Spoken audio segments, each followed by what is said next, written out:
Functions का जो last major topic हमारा बाकी है दैट इज रिकर्जन। अब यहाँ पे रिकर्जन का बेसिक कंसेप्ट आप सब लोगों को पता है, तो पाइथन के अंदर भी वही सेम कंसेप्ट है। अब फंक्शन कॉलिंग इटसेल्फ वो कहलाता है हमारा रिकर्सिव फंक्शन, और ये प्रोसेस हमारा कहलाता है रिकर्जन। और इस रिकर्जन के कंसेप्ट को एक्सप्लेन करने के लिए मैंने यहाँ पे सिंपली एक नंबर का फैक्टोरियल कैलकुलेट किया है। अब फैक्टोरियल भी आप सब लोग को पता है कि जो भी हमारे पास में नंबर होता है, तो यहाँ पे हमें उन सारी वैल्यूज का प्रोडक्ट कैलकुलेट करना होता है। जो भी हमने नंबर पास किया है, उस नंबर से लेके 1 तक की जितनी भी वैल्यूज है, उन सब का हमें प्रोडक्ट कैलकुलेट करना होता है। वही कहलाता है हमारा फैक्टोरियल। फॉर एग्जाम्पल, यहाँ पे जो नंबर मैंने काम में लिया है दैट इज 3, तो 3 से लेके 1 तक जितनी भी हमारे पास में वैल्यूज है, यानी कि 3 to 1, इन सब का प्रोडक्ट हमें कैलकुलेट करना है, और जो हमारे पास में आउटपुट आएगा वो कहलाएगा उस स्पेसिफिक नंबर का फैक्टोरियल। तो यहाँ पे 3 का फैक्टोरियल हमारा 6 होता है। अब यहाँ पे जो हमारे पास में रिकर्जन का प्रोसेस है, वो ये कहता है कि एक फंक्शन जो कि खुद को कॉल करता रहे। लेकिन अगर एक फंक्शन खुद को ही कॉल करता रहेगा तो कब तक कॉल करता रहेगा? कोई एक एंड लिमिट तो होगी, या कहीं पे तो जाके वो फंक्शन रुकेगा, वरना जो हमारा फंक्शन है वो एक इनफाइनाइट स्टेट के अंदर चला जाएगा। तो इस रिकर्सिव कॉलिंग को स्टॉप करने के लिए हमें किसी ना किसी तरीके की एक टर्मिनेटिंग कंडीशन प्रोवाइड करवानी होती है, वरना हमारे फंक्शंस जो हैं वो इनफाइनाइट स्टेट में चले जाते हैं। तो यहाँ पे जो प्रोग्राम है, मैंने सबसे पहले फैक्टोरियल नाम का एक फंक्शन क्रिएट किया है। अब इस फंक्शन को कॉल करवाते टाइम यूजर को एक नंबर पास करना होगा, जो कि एक पॉजिटिव इंटीजर होगा। ठीक है, अब जो भी नंबर पास किया है हम उसका फैक्टोरियल 1 by 1 कैलकुलेट करेंगे। हमें करना क्या है, इस नंबर से लेके 1 तक की सारी वैल्यूज का मल्टीप्लिकेशन हमें करना है। लेकिन एक पॉइंट पर आके तो ये रुकेगा, तो यानी कि हमें टर्मिनेटिंग कंडीशन भी स्पेसिफाई करनी है। तो इस फंक्शन के अंदर सबसे पहले मैंने लिखा है इफ num इक्वल्स टू 0, यानी कि यूजर ने जो नंबर पास किया है या तो वो 0 है, या फिर हम इस फंक्शन के कॉलिंग करवाते करवाते बिल्कुल एंड लिमिट तक यानी कि 0 तक पहुंच चुके हैं। तो उस केस में मैंने क्या किया है, यहाँ पे 1 एज अ वैल्यू को रिटर्न करवा दिया है। तो this is our terminating condition, जहाँ पे फंक्शन की कॉलिंग आके स्टॉप हो जाएगी। अब अगर ऐसा नहीं है, ऑब्वियसली जब हम स्टार्टिंग में किसी फंक्शन को कॉल करेंगे तो लॉजिकली कुछ वैल्यू हम पास करेंगे, तो ये कंडीशन हमारी फॉल्स हो जाएगी। उस केस में मैंने यहाँ पे सिंपली लिखा है return num multiplied by factorial num minus of 1।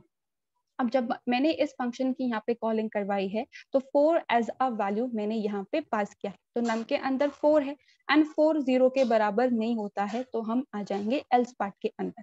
अब यहाँ पे करना क्या है, 4 से लेके जितनी भी वैल्यूज है 1 तक 1 by 1 उनका मल्टीप्लीकेशन करना है। यानी कि 4 मल्टीप्लाई होना चाहिए 3 से, फिर वो मल्टीप्लाई होना चाहिए 2 से, फिर वो मल्टीप्लाई होना चाहिए 1 से। तो यानी कि सबसे पहले हमें क्या करना होगा, 4 को हमें मल्टीप्लाई करवाना होगा 3 के फैक्टोरियल के साथ में। अब 3 को कैसे निकाल सकते हैं, जो भी हमारा ओरिजिनल वैल्यू है उसमें से अगर मैं -1 कर दूं तो मेरा 3 बन जाता है। तो num multiply by factorial num minus of 1, यानी कि 4 multiply by factorial 4 minus of 1, which becomes 4 into factorial of 3।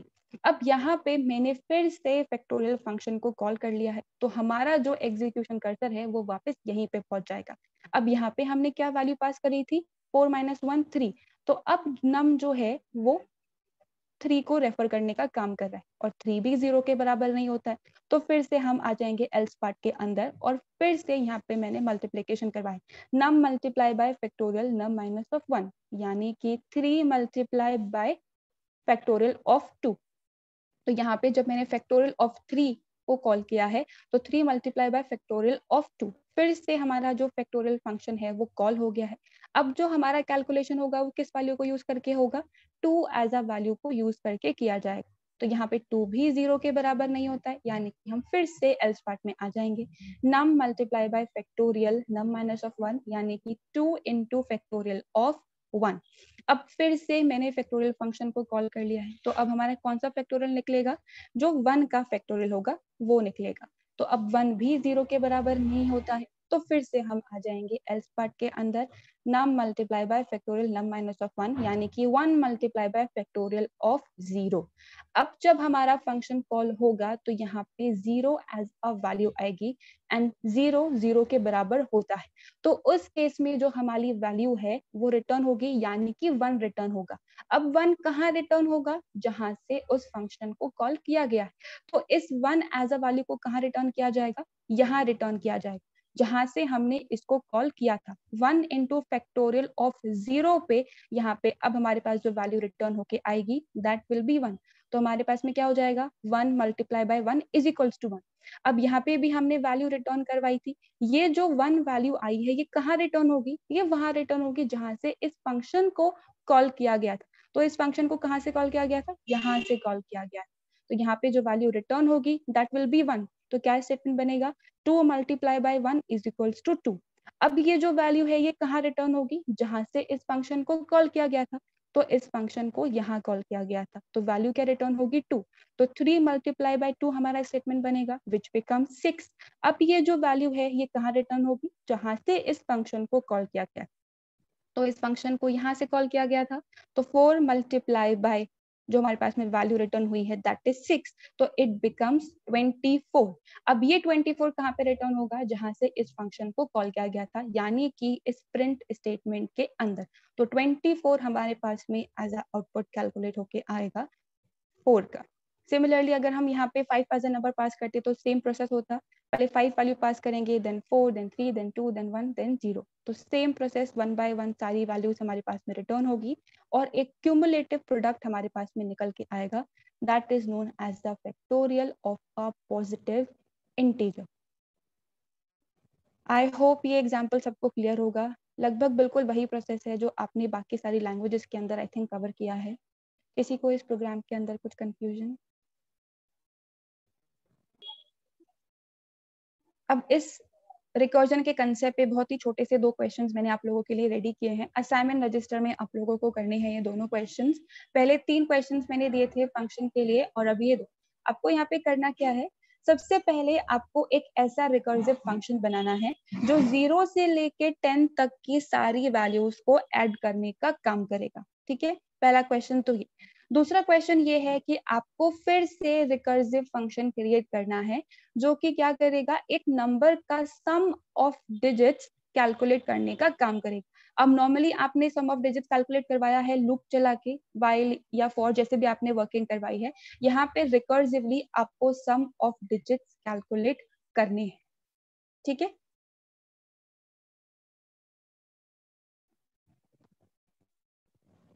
Moving to the next topic that we have is modules. अब C++ के अंदर आई थिंक आप सब लोगों ने हेडर फाइल्स का कंसेप्ट पढ़ा होगा। तो एग्जैक्टली में जो हेडर फाइल C++ के अंदर होते हैं वही हेडर फाइल्स का कंसेप्ट होता है पाइथन के अंदर। बस हम यहाँ पे उन्हें कहते हैं मॉड्यूल्स। मॉड्यूल्स बेसिकली हमारे पास में क्या होते हैं? पाइथन की ही फाइल्स होती हैं जिनका एक्सटेंशन .py ही होता है। अब इन फाइल्स के अंदर हम क्या क्या कर सकते हैं? इन फाइल्स के अंदर हम फंक्शंस क्रिएट कर सकते हैं, वेरिएबल्स क्रिएट कर सकते हैं, इवन क्लासेस एंड ऑब्जेक्ट्स का कंसेप्ट भी हम लोग अप्लाई कर सकते हैं। अब यहाँ पे जो भी फाइल हमने क्रिएट की होगी .py से उसको सेव करेंगे। अब जो भी फाइल का नेम होगा उस फाइल नेम को यूज करके हम हमारी मेन फाइल के अंदर उस फाइल को हम इंक्लूड कर सकते हैं। तो यहाँ पे जो प्रोसेस होता है एक फाइल को किसी दूसरे फाइल के अंदर इंक्लूड करने का, तो जो फाइल इंक्लूड हम लोग करते हैं वो कहलाती है मॉड्यूल्स। ठीक है, पहली चीज। अब यहाँ पे सिंपल फाइल्स हैं ये, यहाँ पे पैकेजेस की बात मैं नहीं कर रही हूँ। मॉड्यूल्स आर सिंपली फाइल्स जिनका एक्सटेंशन .py होता है, जिसके अंदर हम functions, variables and classes object भी क्रिएट कर सकते हैं।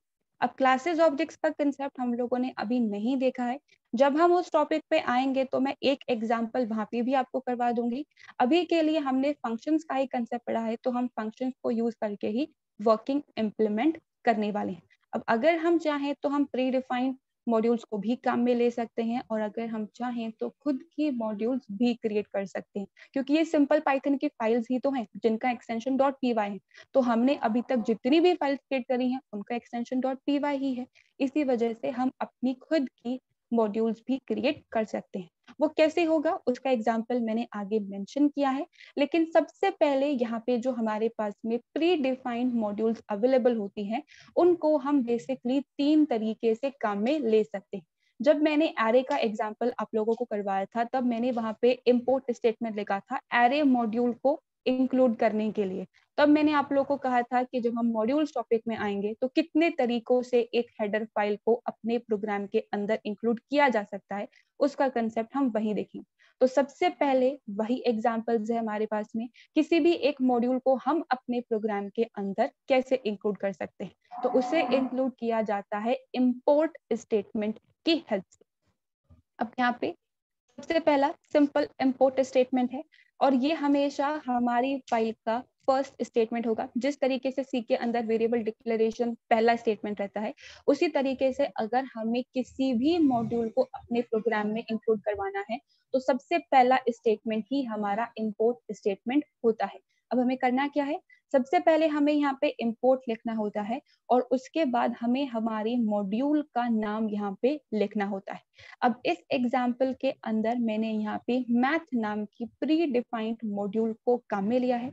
मैथ मॉड्यूल के अंदर कई तरीके के फंक्शंस हमारे पास में अवेलेबल हैं, एज वेल एज कई तरीके के वेरिएबल्स भी वहाँ पे अवेलेबल हैं। तो डायरेक्टली हम इस मैथ मॉड्यूल को इंपोर्ट करके जो हमारी बहुत सारी वर्किंग है उसको हम इजीली एक ही स्टेटमेंट के अंदर कर सकते हैं। तो सबसे पहले जो मैंने किया है दैट इज मैथ मॉड्यूल को मेरे प्रोग्राम में इंपोर्ट किया है। अब इस मैथ मॉड्यूल के अंदर हमारे पास में कई तरीके के फंक्शंस हैं।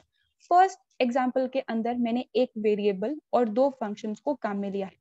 अब हमें यहाँ पे इस मॉड्यूल के अंदर जितने भी फंक्शंस या जितने भी वेरिएबल्स क्रिएटेड है उनको अगर यूज करना है तो सबसे पहले हमें क्या करना होगा, हमारे मॉड्यूल का नाम लिखना होगा। उस मॉड्यूल के नेम के बाद हमें एक डॉट लिखना होता है और उसके बाद आता है हमारे फंक्शन का नाम या फिर हमारे वेरिएबल का नाम। तो मॉड्यूल डॉट फंक्शन नाम या मॉड्यूल डॉट वेरिएबल का नाम। इसी तरीके से हम यहाँ पर मॉड्यूल्स की सारी फीचर्स को इंक्लूड करते हैं तब जब हमने इस तरीके का इंपोर्ट स्टेटमेंट मेंशन किया है। अगर इंपोर्ट स्टेटमेंट चेंज होता है तो यहाँ पे इनका यूसेज भी चेंज हो जाता है। कैसे होगा वो आगे एग्जाम्पल आ रहा है। सबसे पहले मैंने यहाँ पे प्रिंट स्टेटमेंट के अंदर math.py लिखा है। अब आप सब लोग को पता है कि पाई एक कांस्टेंट वैल्यू है, तो अगर हमें यहाँ पे पाई की वैल्यू को यूज करना है तो स्पेसिफिकली किसी तरीके का कांस्टेंट वेरिएबल क्रिएट करने की नीड नहीं है। पाइथन में कांस्टेंट वेरिएबल्स क्रिएट नहीं हो सकते। तो हम क्या कर सकते हैं, जो पहले से ही कांस्टेंट वेरिएबल क्रिएटेड है हम उसको यूज कर सकते हैं और पाई उस वैल्यू को यूज करके कैलकुलेशंस इंप्लीमेंट कर सकते हैं। तो यहाँ पे सिंपली मैथ मॉड्यूल में जो पाई वेरिएबल क्रिएटेड है उसकी वैल्यू को मैंने प्रिंट करवाया है। तो यहाँ पे 3.1415 एंड सो ऑन इसकी वैल्यू हमारे पास में क्रिएट होके आ गई। सिमिलरली मैंने यहाँ पे मैथ मॉड्यूल का सील फंक्शन काम में लिया है। अब यहाँ पे सील फंक्शन को अगर हम किसी तरीके का इंटीजर पास करते हैं तो ये हमें इंटीजर ही रिटर्न करता है। लेकिन अगर हम यहाँ पे इसे किसी तरीके का फ्लोटिंग वैल्यू पास करते हैं तो उस फ्लोटिंग वैल्यू के नियरेस्ट जो अपर इंटीजर होता है, सबसे नियरेस्ट जो अपर इंटीजर होगा, सील फंक्शन वो हमें रिटर्न करने का काम करता है। तो यहाँ पे जो वैल्यू मैंने पास की है दैट इज 12.34। तो अब इस 12.34 का जो नियरेस्ट अपर इंटीजर होगा यानी कि एक प्लस जो इंटीजर होगा दैट विल बी 13। तो यहाँ पे 13 हमें एज अ आउटपुट मिलेगा।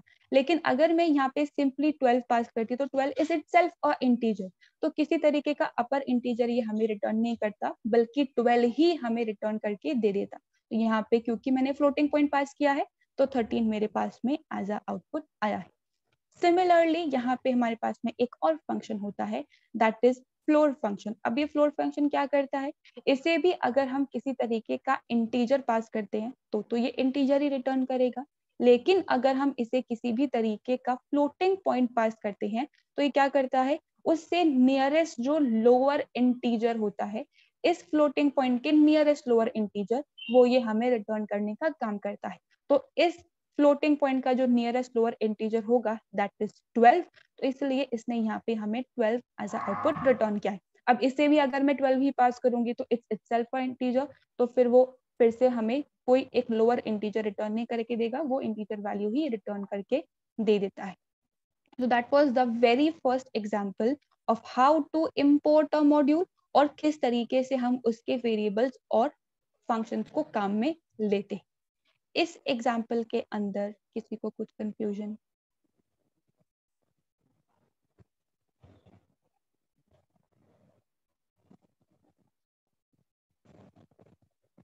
Moving with the next example. Next example के अंदर भी मैंने मैथ मॉड्यूल को ही काम में लिया है. अब यहाँ पे जो हमारे पास में इम्पोर्ट स्टेटमेंट है वो थोड़ा सा डिफरेंट है. डिफरेंट इसलिए है कि यहाँ पे जो मैथ मॉड्यूल मैंने काम में ली है तो डायरेक्टली मुझे बार बार मैथ काम में लेना पड़ रहा है. सिमिलरली अब ये तो मैथ तो बहुत छोटा सा नहीं हो सकता है कि हमारे पास में कोई ऐसी मॉड्यूल हो जिसका नाम बहुत ही बड़ा हो, तो बार बार उस पूरे नाम को हमें मेंशन करना पड़ता है, हमारा टाइम भी वेस्ट होता है और हमारी एनर्जी भी वेस्ट होती है. तो हम क्या कर सकते हैं, उस मॉड्यूल को हम रीनेम कर सकते हैं और जो नया नाम हमने रखा होगा उस नए नाम को यूज करके हम मैथ मॉड्यूल के सारे फंक्शंस और वेरिएबल्स की वैल्यू को प्रिंट करवा सकते हैं. तो यहाँ पे जो मेरा स्टेटमेंट बनेगा रीनेम के केस में वो कुछ इस तरीके से होगा.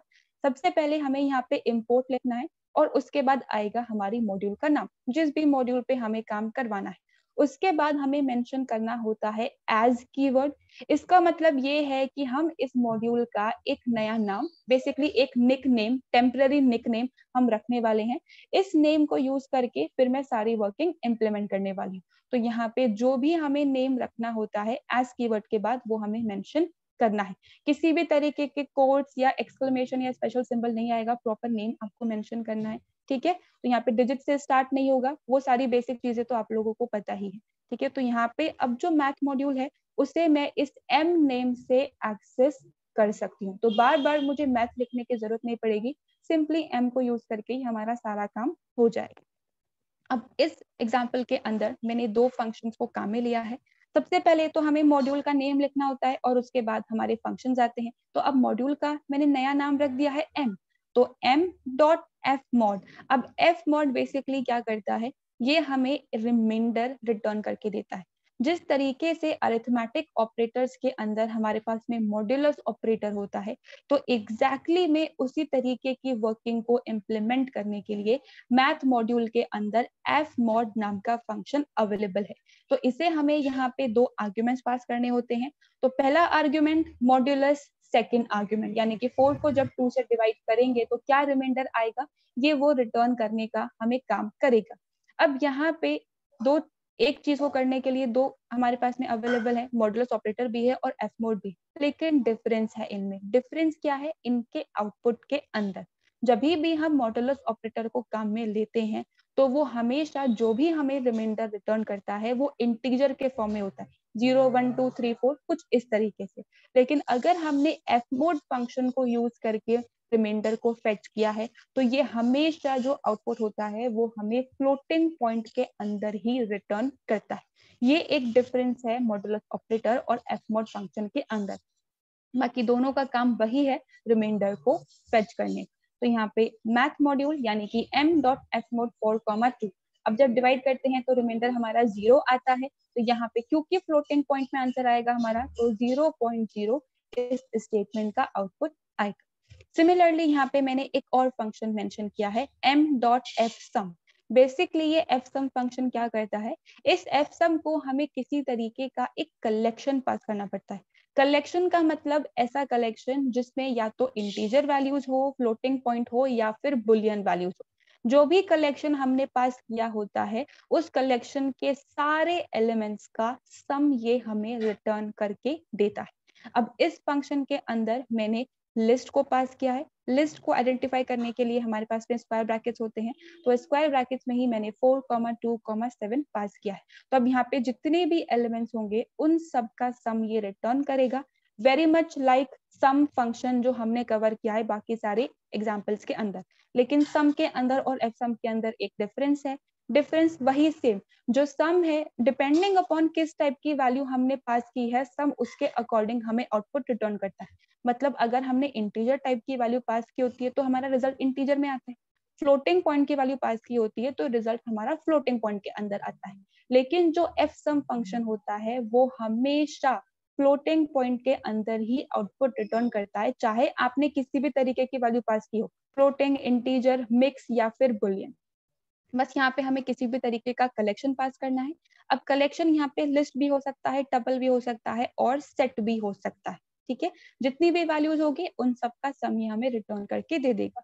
तो 4 + 2 = 6 एंड 6 + 7 = 13। अब क्योंकि ये फ्लोटिंग पॉइंट में आउटपुट रिटर्न कर रहा है तो इट बिकम्स 13.0। तो यहाँ पे इस तरीके से हम सम और रिमाइंडर कैलकुलेट कर सकते हैं। और यहाँ पे बेसिक जो मेरा एग्जांपल है वो तो इस इंपोर्ट स्टेटमेंट से रिगार्डिंग है, मैथ एस एम से regarding. Alright, moving on with the next example और लास्ट तरीका किसी भी मॉड्यूल को अपने प्रोग्राम के अंदर इंक्लूड करने का, that is from import statement. अब यहाँ पर मोस्ट ऑफ द टाइम्स हम अपने इस प्रोग्राम, जब भी हम प्रोग्राम्स क्रिएट करेंगे तो हम कुछ इसी तरीके का स्टेटमेंट लिखेंगे। अब इसे क्यों लिखा जाता है और पहले तो इसका सिंटेक्स क्या। देखिए, सबसे पहले यहाँ पे हमें एक फ्रॉम कीवर्ड लिखना होता है, उसके बाद आता है हमारी मॉड्यूल का नाम, जो भी मॉड्यूल हम एक्सेस करना चाहते हैं, उसके बाद आता है इंपोर्ट और उसके बाद आता है एस्ट्रिक। अब यहाँ पे इसका मतलब क्या है, मैथ मॉड्यूल के अंदर जितनी भी फंक्शनैलिटी डिफाइंड है उस सारी फंक्शनैलिटी को हमें एक्सेस करना है। तो अब यहाँ पे हमारे पास में थोड़ा सा काम और इजी हो जाता है। इजी इसलिए हो जाता है क्योंकि इस फ्रॉम के साथ में हमें किसी भी तरीके का मॉड्यूल का नेम बार बार मेंशन करने की नीड नहीं होती है। हम डायरेक्टली जिस भी वेरिएबल को एक्सेस करना चाहते हैं उस वेरिएबल को काम में ले सकते हैं, जिस भी फंक्शन को एक्सेस करना चाहते हैं उस फंक्शन को काम में ले सकते हैं। जैसे कि पहले दो स्टेटमेंट पे हमें यहाँ पे एम और मैथ लिखना पड़ा था, फ्रॉम के साथ में वो चीज हमें काम में नहीं लेनी पड़ती है, हम डायरेक्टली वेरिएबल्स और फंक्शंस के नेम मेंशन कर सकते हैं। तो सबसे पहले from math import asterisk, asterisk का मतलब जो भी सब कुछ डिफाइंड है सब कुछ हम काम में ले सकते हैं अपने प्रोग्राम के अंदर। तो सबसे पहले मैंने यहाँ पे पाई की वैल्यू को प्रिंट करवाया है। अब यहाँ पे ओरिजिनली हमने math.py लिखा था, but because of the from keyword यहाँ पे मैथ को अवॉइड करना है और डायरेक्टली हमें वेरिएबल का नाम लिखना है। अब पाई की जो भी वैल्यू होगी वो हमारी स्क्रीन पर प्रिंट होके आ जाएगी, जैसे कि यहाँ पे आपको आउटपुट दिख रहा होगा 3.1415 and so on up till 3। Similarly यहाँ पे इस मैथ मॉड्यूल के अंदर फंक्शंस भी हमारे पास में अवेलेबल हैं। तो जैसे कि पहले हम लोगों ने फंक्शंस लिखे हैं एफ मॉड, एफ सम, सील या फ्लोट, डायरेक्टली हम उनको मेंशन कर सकते हैं। और यहाँ पे जो नेक्स्ट फंक्शन मैंने मेंशन किया है दैट इज फैक्टोरियल। किसी भी नंबर का फैक्टोरियल कैलकुलेट करने के लिए अब हमें लूप चलाने की या रिकर्जन को यूज करने की जरूरत नहीं है, दो स्टेटमेंट में हमारा सारा काम हो जाएगा। दो स्टेटमेंट क्यों, सबसे पहले तो हमें यहाँ पे मैथ मॉड्यूल को इंपोर्ट करना पड़ेगा, अगर उसे इंपोर्ट नहीं किया गया है तो ये फंक्शन काम नहीं करेगा। तो पहला हमारा इंपोर्ट स्टेटमेंट और दूसरा हमारे फंक्शन का नाम। अब इसे हमें एक वैल्यू पास करनी है, एक इंटीजर टाइप की वैल्यू, जो भी इसका फैक्टोरियल होगा ये फंक्शन हमें वो वैल्यू रिटर्न करके दे देगा। अब 5 का जो फैक्टोरियल होता है दैट इज 120। तो यहाँ पे सेकेंड आउटपुट देखिए मेरे पास में 120 आ गया है। तो अब किसी भी तरीके का रिकर्जन या लूप के बजाय अगर हमें कहा गया है कि एक ही स्टेटमेंट में करके बताना है तो कुछ इस तरीके से आप वर्किंग इंप्लीमेंट कर सकते हो। सिमिलरली यहाँ पे हमारे पास में एक और फंक्शन अवेलेबल है दैट इज पावर फंक्शन। किसी भी वैल्यू की रेज टू द पावर अगर हमें निकालनी है तो उसके लिए हम POW फंक्शन को काम में ले सकते हैं जो मैथ मॉड्यूल के अंदर अवेलेबल है। अब इसको करने का ऑल्टरनेट तरीका हमारे पास में अरिथमेटिक ऑपरेटर्स के अंदर डबल एस्ट्रिक सिंबल भी है। तो अगर आप चाहो तो इस POW फंक्शन को काम में लो और इस डबल एस्ट्रिक सिंबल से भी काम हो जाएगा। पर यहाँ पे भी एक डिफरेंस है, डिफरेंस ये है कि डबल एस्ट्रिक सिंबल तो हमें इंटीजर के अंदर आउटपुट रिटर्न करके देगा, वेरएज जो हमारे पास में POW फंक्शन है वो हमें फ्लोटिंग पॉइंट के अंदर आउटपुट रिटर्न करके देता है।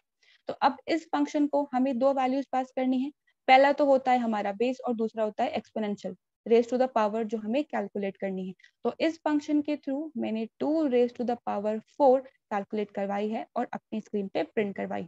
तो 2 raise to the power 4 is 16 होता है हमारे पास में। तो अगर आप यहाँ पे डबल एस्ट्रिक सिंबल काम में लोगे तो सिर्फ 16 आपको रिटर्न होगा, whereas in the case of POW function यहाँ पे 16.0 हमें रिटर्न होके मिलेगा। So these are some of the examples of how to include or how to import a predefined module in our program.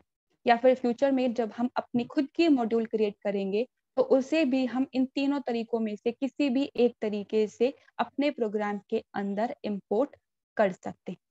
अब यहाँ पे एक और स्टेटमेंट, एक और चीज जो फ्रॉम के साथ हम लोग इम्प्लीमेंट कर सकते हैं।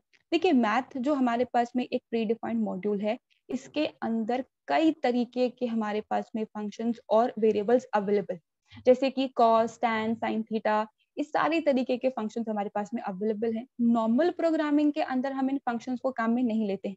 मैथमेटिकल रिलेटेड कुछ एप्लीकेशन बनाया गया हो या रिसर्च रिलेटेड कुछ एप्लीकेशन बनाया गया हो तो वहां पे इन फंक्शंस को हम ज्यादा काम में लेते हैं, या एल्गोरिदम रिलेटेड कुछ है तो वहां पे ये ज्यादा काम में आते हैं। तो मैंने इस मैथ मॉड्यूल के बहुत ही कॉमन जो बेसिक फंक्शंस हैं वो आप लोगों को बताए हैं। बाकी आप गूगल पे जाके चेक कर सकते हो, मैथ मॉड्यूल की लिस्ट बहुत ज्यादा लंबी है। सिर्फ पाई ही नहीं बल्कि यहाँ पे और भी कई तरीके के कांस्टेंट वेरिएबल होते हैं और कई तरीके के फंक्शंस भी हमारे पास में अवेलेबल हैं। अब यहाँ पे एक और स्टेटमेंट जो फ्रॉम के साथ हम मेंशन कर सकते हैं वो ये है कि जरूरी नहीं है कि हमेशा हमें सारे वेरिएबल्स और सारे फंक्शंस को ही काम में लेना है। हो सकता है कि मुझे सिर्फ इन तीन चीजों की ही रिक्वायरमेंट हो, तो एस्ट्रिक के बजाय हम क्या कर सकते हैं, हम स्पेसिफिकली वेरिएबल और फंक्शंस का नेम मेंशन कर सकते हैं जो हमें हमारे प्रोग्राम के अंदर काम में लेने हैं। तो सिंपली हमें लिखना क्या होगा, फ्रॉम मॉड्यूल का नाम यानी कि मैथ, उसके बाद इंपोर्ट और उसके बाद कॉमा सेपरेटेड वो कंप्लीट नेम्स जो हमें अपने प्रोग्राम के अंदर इंपोर्ट करवाने हैं। अब यहाँ पे फैक्टोरियल एक फंक्शन है, पावर पीओडब्ल्यू भी एक फंक्शन है, लेकिन इंक्लूड करते टाइम किसी भी तरीके के पैरेंथेसिस यहाँ पे नहीं आते हैं। हमें सिंपली सारे फंक्शंस और वेरिएबल्स के नेम यहाँ पे मेंशन करने हैं। तो अब यहाँ पर हम सिर्फ इन तीन को ही काम में ले पाएंगे। मैंने यहाँ पे एस्ट्रिक को काम में नहीं लिया है, तो आप सिर्फ इन तीन को ही काम में ले पाओगे जिन तीनों की लिस्ट आपने यहाँ पे मेंशन की है।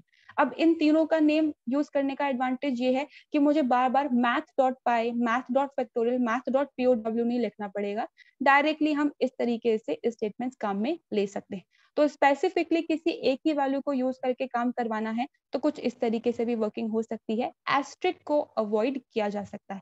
एस्ट्रिक सारे फीचर्स इंपोर्ट करके देगा और स्पेसिफिकली कोई नेम मेंशन किया है तो उसके अकॉर्डिंग इंपोर्ट काम करेगा।